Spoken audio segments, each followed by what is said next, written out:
In November 1878, Bitter Valley, Montana Territory. From the road, the widow's cabin seemed just like any other farm in the valley, so no one noticed what was happening inside. It was a small structure made of hand-hewn logs, with a stone chimney leaning slightly eastward. Similar to many others, that time and weather had gradually pushed out of perfect vertical. A single window faced south to capture the most light during winter's short days. But as the first snow dusted the mountain peaks around the valley, something strange became apparent, or rather something disappeared in a way that nobody could fully explain. For miles around, every cabin had enormous stacks of firewood piled over 2 meters high. They were covered with bark and tarps meant to protect them from rain and snow, which would otherwise ruin months of work. Preparation. Some families had stockpiled enough wood to build another house if they wished. Mountains of fuel represented weeks of labor cutting, splitting, and stacking in anticipation of winter, which was approaching with promises of being just as brutal as the previous ones. But at the end of the wagon road, where the stream curved north and the pines gave way to an open meadow, a cabin didn't have almost anything visible that hinted at preparation for the months to come. Only a woman, a small shed, and a thin wisp of smoke that never stopped, regardless of the time of day or night. The neighbors looked toward her property, wondering what was happening there that they couldn't understand. Gossip spread, as it always does when someone behaves differently from everyone else. They assumed she was unprepared and foolish. They thought she would come begging before Christmas, when the cold became unbearable and her pride gave way to survival. But when the brutal cold arrived, and the neighbors began burning their reserves faster than expected, because wet wood burns poorly and produces less heat than it should, that little cabin remained warm, even hotter. Some said that houses 3 times its size, where whole families shivered despite keeping fires roaring constantly, were not as warm. What she understood about humidity, airflow, and ground temperature would eventually change how an entire valley stored its fuel for the winter.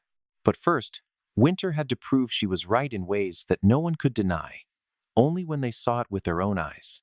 Her name was Nora Clem. She was 34 years old and had been a widow for 9 months. She had no children or extended family within 300 kilometers of her home. Only herself, a quarter section of land her husband had claimed 3 years earlier, and a cabin that he had barely finished building before a logging accident claimed him in February, leaving her alone in a territory where solitary women rarely survived, without the help of men who could provide the physical labor required for frontier survival. She was not from Montana. She had grown up in Michigan's Upper Peninsula, where winter lasted 7 months and taught you to think ahead. Otherwise, you wouldn't make it to spring because the weather did not forgive a lack of preparation.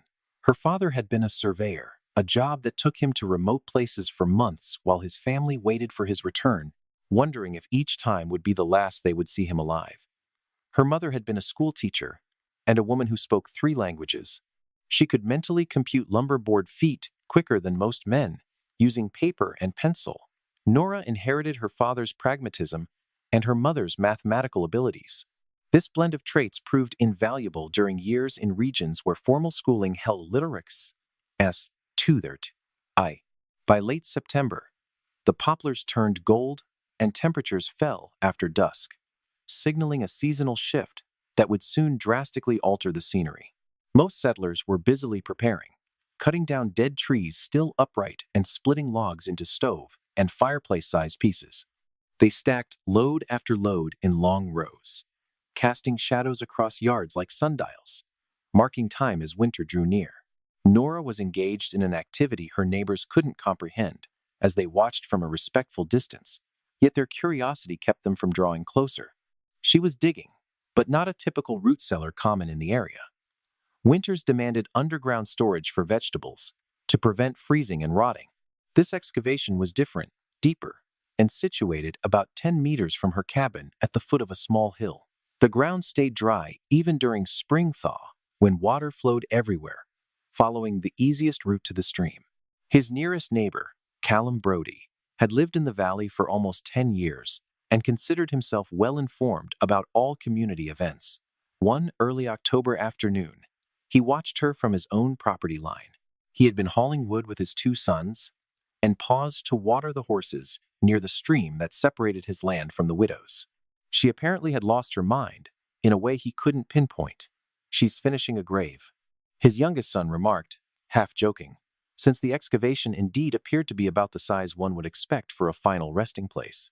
Callum shook his head, assessing the scene with the experienced eye of someone who had built many structures and could spot when something deviated from familiar designs. Too wide, too shallow at the entrance. It doesn't match any tomb design I know. So what is it? Asked the boy, displaying the curiosity of youth unwilling to leave, mysteries unsolved. Callum didn't respond because he didn't know. He refused to admit his ignorance before his children about something occurring so near his own land. Nora's construction appeared in no manual written to date, was not taught in any carpentry guild, and wasn't mentioned in any farming magazine the settlers read. Seeking advice to boost their operations, she recalled seeing something similar as a child on a Scandinavian farm near Lake Superior. There, Norwegian immigrants had passed down generations of knowledge for surviving winters that made Montana's climate seem mild. A storage chamber dug horizontally into a hillside, lined with stone to prevent earthen walls from collapsing. It was ventilated to allow airflow while keeping out precipitation. The surrounding undisturbed earth kept it just above freezing year-round. Unlike cellars for food, this was for roots and firewood, keeping the wood dry. The dryness of wood determined whether a family survived the months when cold weather punished any preparation errors. In mid-October, the initial severe frost transformed the meadow grass into a white and fragile material that crunched beneath the feet of anyone crossing through. After weeks of exhausting nightly work, Nora completed the excavation. She reinforced the entrance using wood salvaged from an old water channel that had been abandoned years earlier when the mine it served shut down. A shallow drainage ditch was dug to keep groundwater away from the chamber. Water was the biggest obstacle to everything she was trying to accomplish. She cut ventilation openings near the ceiling to allow air circulation while keeping rain and snow out. Then she started filling the chamber, one wheelbarrow load at a time. Pine lodge secco, fir, and Douglas logs were cured for months under the summer sun. Split poplar had been stacked in areas where wind and heat had removed moisture that could otherwise cause trouble. If done incorrectly, the wood would burn poorly, producing more smoke than heat. He rolled each log down a gentle ramp and carefully arranged it inside the underground chamber. Gaps are left between the logs to allow airflow that continues the drying process. Even after the firewood was stored underground, it remained hidden from view. Filling the chamber took 3 weeks, adding hours to days already packed with the many tasks required for solitary survival. When he finished, he covered the entrance with a wooden hatch. The hatch's hinges were made using the tools her husband had left behind. She camouflaged it with grass and dead grass, making it nearly invisible to anyone who didn't know exactly where to look. He also built a small mound of rocks nearby. Even when winter buried everything under meters of snow, he could still find it. From the road, his property looked empty, as if he had done nothing to prepare for the months ahead. The coming months threatened to be as brutal as any the region had ever experienced. Alum Brody mentioned this to his wife one evening during dinner. As was their nightly routine, they discussed the day's events. Work finally allowed them to sit and eat together. That widow said, shaking her head with the concern of someone who sees a disaster approaching but cannot do anything to avoid it because a person who is going to suffer does not accept help in conventional ways.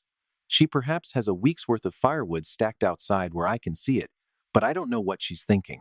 His wife looked out the window at the distant glow from Nora's chimney, visible as a point of light against the dark landscape. Perhaps she is planning to leave before the snow arrives. Perhaps she has family somewhere that will take her in during the winter when conditions here become impossible for a woman alone. Perhaps, said Callum, but he didn't believe it. No one believed it, and everyone assumed the widow was in trouble. That trouble would soon become evident when the cold forced her to accept the reality she apparently refused to see. By early November, she had become a casual topic of conversation among Valley residents. At the trading post in Stevensville, men gathering winter supplies mentioned her in passing while waiting to be served. Have you seen the Clement property? There's hardly any firewood visible. If winter arrives as fiercely as predicted, the supply won't survive past Thanksgiving. Many pitied her, as it was clear she'd endure hardship and possibly perish if she continued refusing assistance. Some individuals extended aid directly, as Christian duty demanded at least a gesture despite anticipated refusal. One afternoon, Callum journeyed to her land carrying a pile of split pine he'd chopped. He came specifically for her, knocking on her door, anticipating a desperate woman ready to accept obvious necessities. She expressed gratitude courteously, maintaining the poise of one not seeking handouts. She stated she was managing just fine, requiring no unsolicited charity. Nevertheless, he left the wood behind. He stacked the wood by her shed, ensuring access when she eventually acknowledged her need. Then he rode home, troubled by a vague unease he couldn't articulate. A week later, the wood remained untouched, gathering snow that gradually concealed it. Meanwhile, Nora kept burning fuel from some invisible source. What Callum and everyone else couldn't spot, unless they knew precisely where to search, was a tiny hatch at the hillside base, 10 meters from Nora's front entrance. The hatch was located where the slope allowed natural water runoff, with soil made of thick clay and glacial rock. Such substrate maintains consistent temperature even when the ground freezes solid during prolonged, unyielding cold spells. Once every 3 days, Nora stepped outside carrying a canvas sling she'd sewn for this task. She lifted the hatch and climbed down 5 wooden stairs into the underground chamber. There, her firewood lay dry and perfectly combustible, unlike her neighbor's supplies. The interior air was cool, yet not frigid, stabilized by the Earth's thermal mass. The chamber was enveloped by earth on every side except the entrance, which she had meticulously sealed to block moisture intrusion. Even after weeks of storage, the environment remained dry, deterring decay. This prevented the seasoned wood from taking in humidity that would otherwise spoil it prior to burning. She filled the sling with logs sufficient for 72 hours of precisely measured burning, tailored to her stove's efficiency. She required stable temperatures to endure without squandering fuel needed through winter's end. She shut the hatch and returned to her cabin, carrying the wood on her back. She went about her routine, no one guessing the source of fuel that kept her chimney perpetually smoking. The entire task took under 10 minutes every 3 days.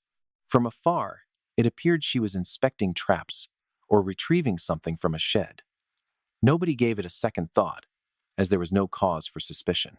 Her actions diverged from typical daily routines of others.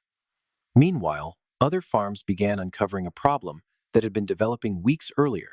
When the climate had shifted, it had changed in ways nobody had entirely foreseen. That year, late autumn in the Bader Valley was exceptionally rainy. Mid-October brought 2 weeks of chilly rain that saturated every uncovered woodpile in the area, regardless of careful covering. Most settlers used tarps or bark to protect their stacks. Yet moisture still seeped in through cracks, joints, and wind-worn edges that had formed during the valley's relentless storms. Then the temperature plunged. By late November, daytime highs struggled to hit -6 degrees Celsius, while overnight lows regularly fell to -15 or -20 degrees Celsius, a numbing routine during seemingly interminable weeks. The moisture trapped within those massive stacks of firewood began to freeze in certain patterns, transforming fuel that had seemed dry in September into something entirely different. It could barely ignite without creating huge clouds of smoke that filled the cabins with dangerous fumes. The logs, cut and piled months earlier, were now coated in frost. That frost had to be removed before the logs could be taken indoors. Splitting them required twice the effort because the ice inside the wood fibers made them far tougher than dry wood ever could be. When burned, they produced only half the heat and 3 times the smoke compared to what properly seasoned wood would have generated under the same conditions. The chimneys became clogged with creosote that built up faster than it could be cleaned. The fires crackled and sputtered, barely staying lit without constant attention, a task that exhausted families already worn out by the daily struggle to survive. Households began using their reserves more quickly than planned, trying to offset the poor efficiency of frozen, damp wood. This wood did not produce the heat they had expected based on the calculations made when they stacked it months earlier. Some grew worried they wouldn't make it to spring if the winter remained as harsh as it had started. Others began to ration fuel, leaving their homes colder than they should have been. But that approach preserved supplies for the months still ahead before the season changed, making more wood available. In Nora's cabin, the smoke from her chimney stayed steady, thin, and consistent. That is the kind of smoke produced by completely dry fuel, burning hot and clean, without the struggles her neighbors faced every time they tried to light fires with their wood. Callum noticed this during one of his routine inspections of the neighboring property, a habit he had formed since he began worrying about the widow. Evidently, he didn't have enough firewood to survive, and they also noticed others passing by on the wagon road near his land. They couldn't help but observe that his chimney emitted the kind of smoke indicating efficient combustion, while everyone else's chimneys gave off dense clouds that signaled the problems everyone was experiencing. One night, in late November, a man named Joseph Harker stopped at Callum's property on his way back to his own farm after a trip to the trading post. Harker was a Valley veteran who had survived more Montana winters than most, and considered himself knowledgeable about everything worth knowing for survival in that region.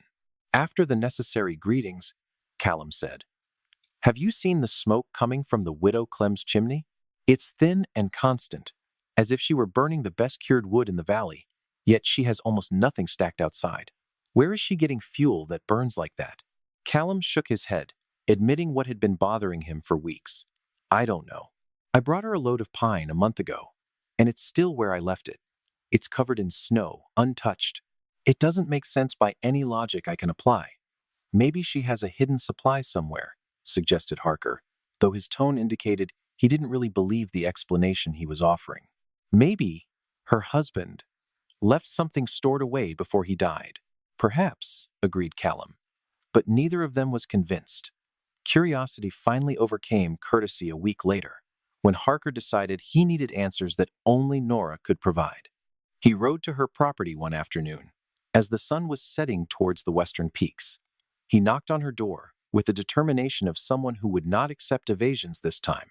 Nora opened the door, releasing a wave of hot air that surprised Harker.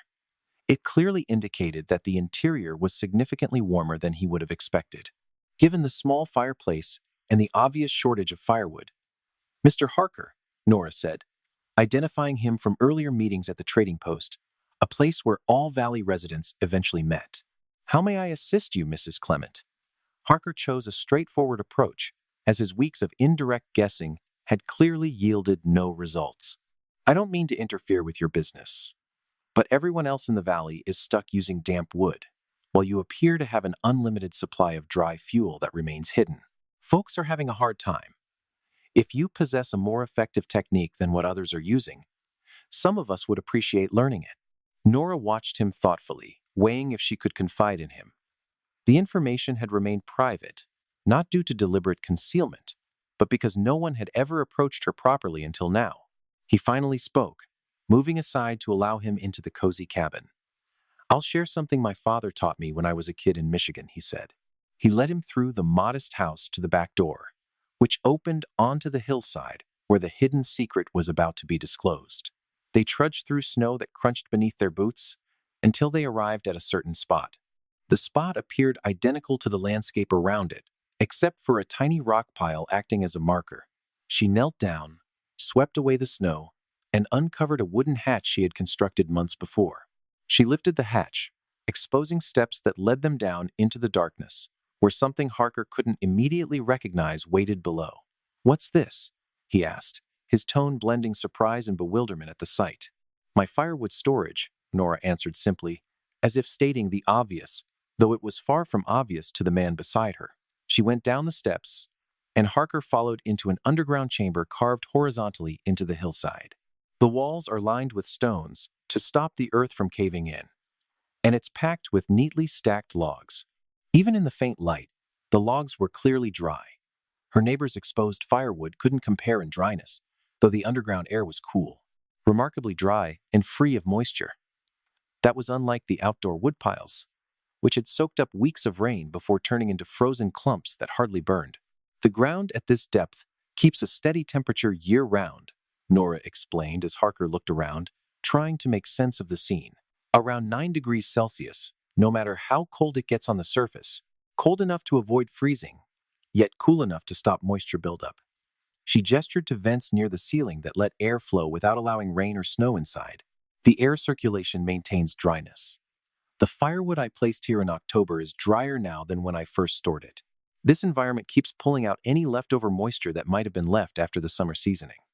Harker touched a log, running his hand over its surface. The surface had no frost at all, unlike every piece of firewood on his own land.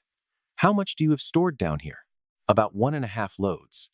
That's sufficient to get me through till March if I use it sparingly, which I do, since I have no alternative. Harker was quiet for quite a while, grasping the significance of the discovery. While the entire valley was battling firewood spoiled by the weather, this woman had perfectly dry fuel hidden underground, unknown to anyone. He had considered searching. "Why didn't you share this with anyone?" he asked Harker at last, his voice curious rather than blaming. Could it have benefited many if they had realized this was achievable? No one asked, Nora answered, her reasoning hard to argue with. When I attempted to explain my September activities, folks thought I was insane or that I didn't grasp Montana's winter demands. Demonstrating outcomes is simpler than persuading those who've already concluded they know better. They ascended back to the surface, and Nora shut the hatch, covering it with snow to preserve the disguise that had concealed her secret for months. "Feel free to copy this on your land," he remarked while they headed toward his cabin. "The concepts are straightforward. The labor is doable, provided you begin early in the season, before the earth becomes too frozen for digging." He gestured at his cabin, at the slender smoke plume still climbing into the icy sky, which grew darker as the sun sank behind the peaks. Outcomes proved themselves more convincingly than any debate. Harker nodded slowly, his mind already mapping out the dig, the site on his land, the slope's angle for adequate drainage, and a ventilation system to sustain the environment Nora had outlined. "How much time did it require, Kabar?" he inquired, seeking actionable details he could implement as soon as weather permitted digging. 2 weeks, Nora responded, working solo a few hours daily amidst other chores needing completion before winter. "I could finish it in a week with my kids' help," Harker said, tallying the workforce available. "Maybe even less if we put in full days." "Then you'll have seasoned firewood for next winter," Nora replied, "and for the following winter, and each one thereafter, as long as you maintain proper drainage and ventilation." They returned to their cabin quietly as Harker absorbed all he'd learned from this visit. This experience had entirely transformed his perception of feasible fuel storage methods. As he departed, Harker faced her one final time, his look blending thankfulness with a hint of embarrassment for the presumptions he and others had held about a woman who evidently knew more than anyone they knew about winter survival. "Mrs. Clement," he said with a courtesy reflecting sincere admiration, "thank you, and I apologize." "Why?" she inquired, though likely aware of the reason. "For believing you didn't know what you were doing, for assuming you required saving when obviously you were saving yourself in ways we'd never contemplated." She gave a slight smile, wearing the look of someone who has heard this before, and has learned not to take it personally. "Everyone assumes that about solitary women. I'm accustomed to it. What matters is that now he knows something useful to assist his family, and possibly others open to learning." He rode back to his land, while Nora returned to her cabin, where the stove required feeding with logs from her subterranean chamber, as dry as when she had cut them months earlier. Word traveled throughout the valley in the subsequent weeks, as Harker recounted his observations, and curiosity replaced the skepticism that had defined perceptions of the widow, who had evidently resolved an issue others deemed unavoidable. By January, 3 additional families had excavated storage chambers based on Nora's proven methods. Joseph Harker completed his first chamber with his children during the brief daylight of late December, when the soil remained diggable if one was ready to labor against ground that fought every strike of the pickaxe. He sited his chamber on the southern side of his land, where the slope offered natural runoff, and the soil composition suited the excavation approach Nora had detailed. His chamber was marginally bigger than Nora's, nearly 4 meters deep rather than 3, yet the concepts were the same, and the outcomes were equally. It was striking. When he moved his leftover firewood from the frozen outdoor stack into the underground chamber, the change was instantly undeniable. Within a week, the logs shed the frosty coating that had encased them and reverted to their natural moisture level, as though the weeks of weather exposure had never occurred. His stove started burning more intensely and more cleanly. His family no longer woke up to a cold house each morning, as the fuel now produced enough heat to keep temperatures steady through the night, ending the hardships that had plagued them in previous weeks. Brody became the next to implement this method after seeing the results on Harker's property. He had traveled to witness the excavation in early January, and Harker generously explained everything Nora had taught him, with the understanding that shared knowledge benefits everyone. Kalum then returned home. He examined his own land with fresh eyes, noticing features he had previously overlooked, and selected a spot near the stream where a low ridge offered the ideal slope for the required drainage. His version incorporated a refinement that Nora had used. He placed a layer of river stones on the floor to improve drainage and prevent moisture from rising through capillary action to the stacked wood. This added 3 days to the overall construction time, but the resulting chamber stayed even drier than Nora's. It was a gradual improvement that showed how knowledge can evolve as it passes from person to person. By February, the news had spread beyond the immediate valley to nearby communities. Settlers there faced the same wet wood problems that the Biderot Valley had experienced during that exceptionally rainy winter. A rancher named William Pratt lived 25 kilometers north, near the confluence of Sleeping Child Creek and the Biderot River. He heard about underground storage from a freight hauler passing through the region, delivering goods between scattered settlements. He traveled toward the site and went up to inspect Cum's camera. He spent an hour asking detailed questions about dimensions, ventilation, drainage, and materials. He then returned home to start his own excavation. His urgency was that of someone who had finally found a solution to a problem that had tormented him for years. Pratt's version was the largest yet, built to store firewood for 2 cabins and a house for workers he employed during busy seasons. He hired 2 men to assist with the digging and finished the project in 5 days of intense work that left everyone exhausted but satisfied with the outcome.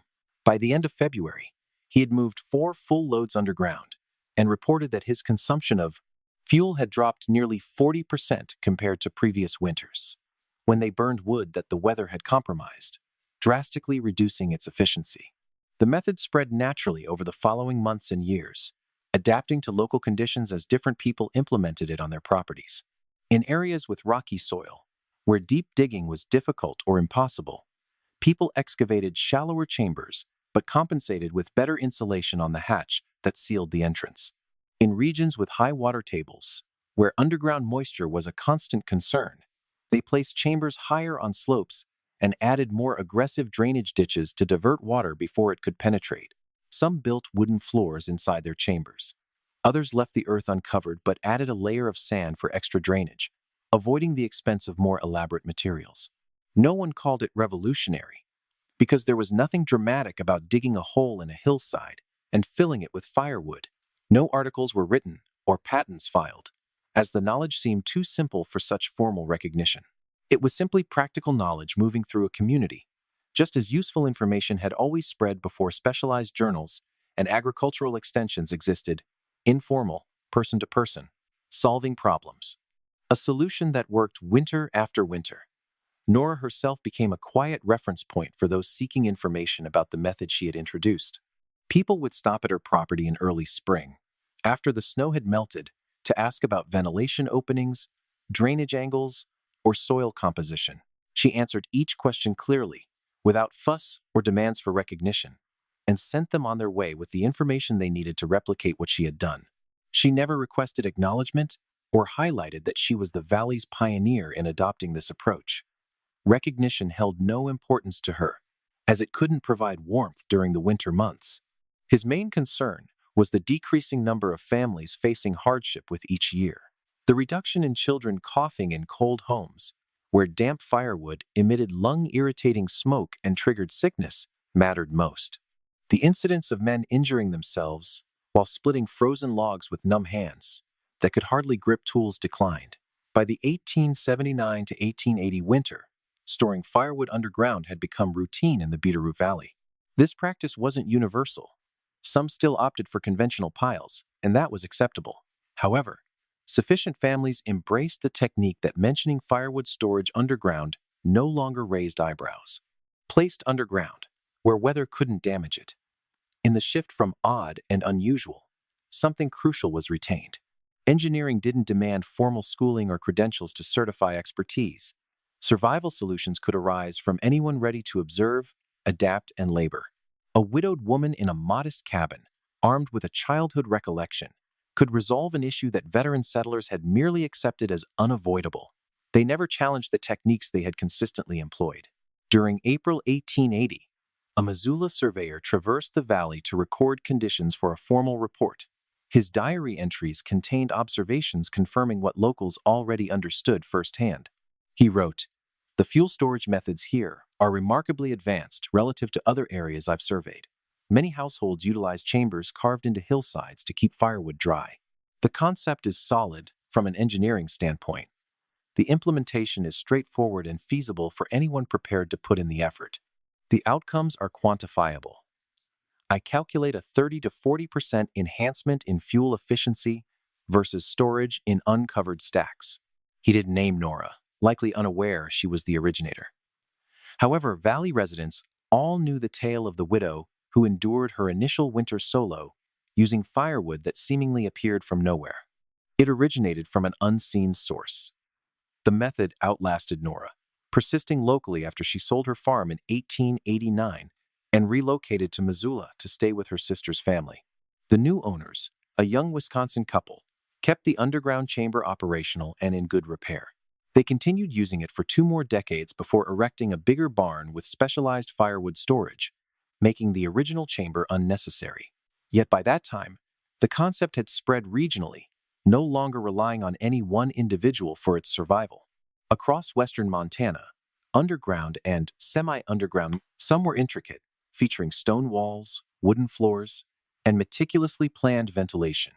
Others were basic constructions that hardly warranted being called a structure.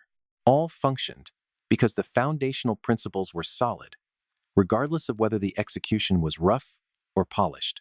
Each traced its roots to a widow who recognized that the ground itself could be the greatest partner in an environment where winter wasn't merely a season, but an examination of every prior choice. Nora's initial dugout remained operational for decades after her departure. Succeeding owners preserved it because it was so effective, reluctant to discard it even as more modern techniques emerged.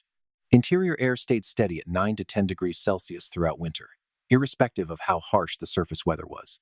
The stone walls she had meticulously positioned exhibited no notable deterioration. The hatch required replacement twice across the years. However, the remainder of the structure had stayed virtually unaltered since Nora completed her original build. Eventually, historians and residents recorded the technique within larger studies on settlers' adaptations to frontier life. They cited the Beetroot Valley as one of several locations where underground firewood storage arose independently.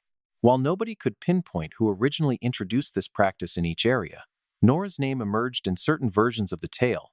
She is portrayed as the widow who made it through the winter of 1978-79 with no visible stack of firewood.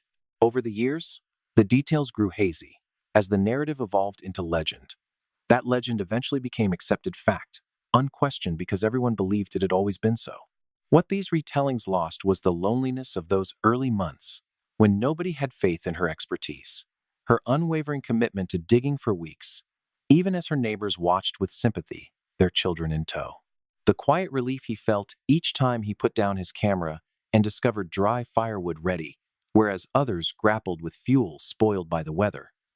What lasted was the know-how itself. The ground maintains a consistent temperature below freezing.